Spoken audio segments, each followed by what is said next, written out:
वरिष्ठ पत्रकार दिलीप सिमंडल कहते हैं, अब न जागे तो अंधेरा होगा। आज के दिन को भारत के सामाजिक लोकतंत्र के इतिहास के कलंकित दिन के तौर पर याद किया जाएगा। आज पहली बार भारत सरकार ने एक विज्ञापन जारी करके कहा है कि सरकारी नीति बनाने के लिए वह अफसरों की बगैर किसी परीक्षा के नियुक्ति करेगी। विज्ञापन में साफ लिखा है कि ये अफसर निजी क्षेत्र या विदेशी कंपनियों से भी हो सकते हैं। इन नियुक्तियों में SC, ST, OBC, PH आरक्षण समेत किसी संवैधानिक नियमों का पालन नहीं होगा। यह विज्ञापन कई अखबारों में आज छपा है। टाइम्स ऑफ इंडिया के दिल्ली एडिशन में आप इसे पेज 11 पर देख सकते हैं। इसे आप सरकारी नौकरियों में आरक्षण की समाप्ति की दिशा में अब तक का सबसे बड़ा कदम मान सकते हैं। यह जो हो रहा है वह आज तक कभी नहीं हुआ है। विज्ञापन में क्या है? विज्ञापन बता रहा है कि केंद्र सरकार नीतियां बनाने वाले पद यानी ज्वाइंट सेक्रेटरी के 10 पोस्ट सीधे भरेगी। इसके लिए कोई परीक्षा नहीं होगी। ये पद 10 मंत्रालयों को चलाएंगे।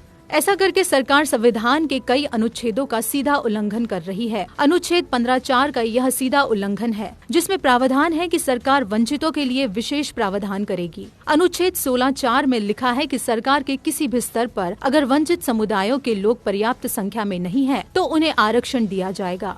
ज्वाइंट सेक्रेटरी लेवल पर चूंकि SC, ST, OBC के लोग पर्याप्त संख्या में नहीं है, इसलिए उनकी नियुक्ति में आरक्षण न देने का आज का विज्ञापन 16(4) का स्पष्ट उल्लंघन है। अनुच्छेद 15 और 16 मूल अधिकार है, यानी भारत सरकार नागरिकों के मूल अधिकारों के हनन की अपराधी है। इसके अलावा संविधान के अनुच्छेद 315 से 323 में यह बताया गया है कि केंद्र लोक सेवा आयोग यानी UPSC होगा, जो केंद्र और राज्य सरकार के अधिकारियों को नियुक्त करेगा। अनुच्छेद 320 पढ़िए, article 320, functions of public service commissions. It shall be the duty of the union and the state public service commissions to conduct examinations for appointments to the services of the union and the services of the state respectively. ऐसे में सरकार UPSC को bypass करके और बगैर किसी परीक्षा और आरक्षण के अफसरों को सीधे नीतिगत पदों पर नियुक्त कैसे कर सकती है? मेरा निवेदन है कि यह मामला जटिल है, लेकिन बहुत बड़ा है। आम जनता को इसे समझाने के लिए बहुत मेहनत लगेगी, तभी वह सरकार पर दबाव डालने के लिए आगे आएगी। यह काम समाज के प्रबुद्ध यानी पढ़े लिखे लोगों का है।